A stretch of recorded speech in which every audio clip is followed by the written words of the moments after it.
On devine leur silhouette à des kilomètres à la ronde. Du haut de la colline, 2 moulins dominent fièrement les plaines du Lauragais.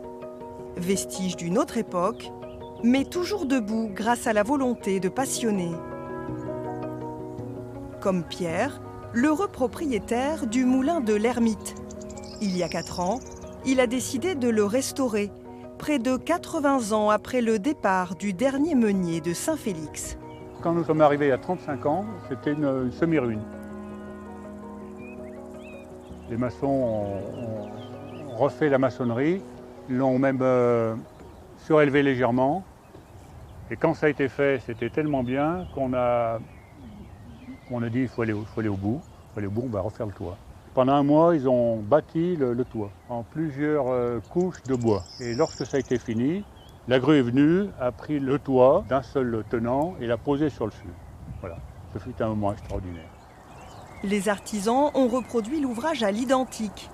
Même sans ses ailes, le moulin a retrouvé de sa superbe. Comme son frère jumeau, situé juste au-dessus, lui aussi restauré par son propriétaire.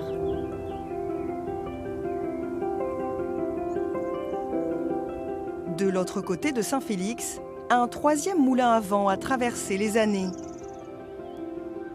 Ce serait l'un des plus anciens du Lauragais. Danielle vient d'en faire l'acquisition.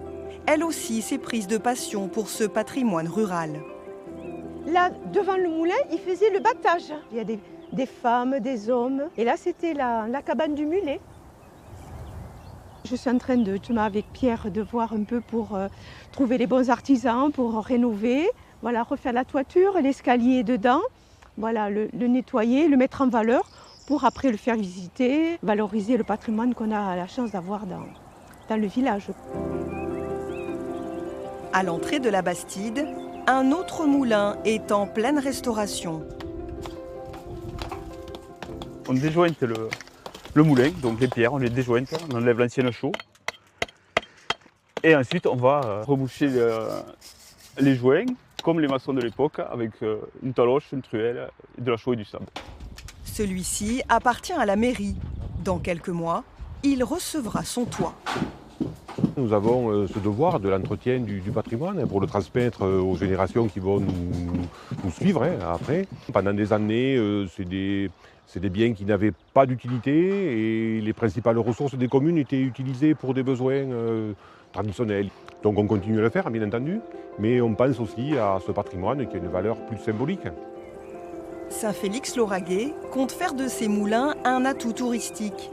Le village fait désormais partie d'un circuit qui sillonne les collines lauragaises sur la trace des anciens meuniers.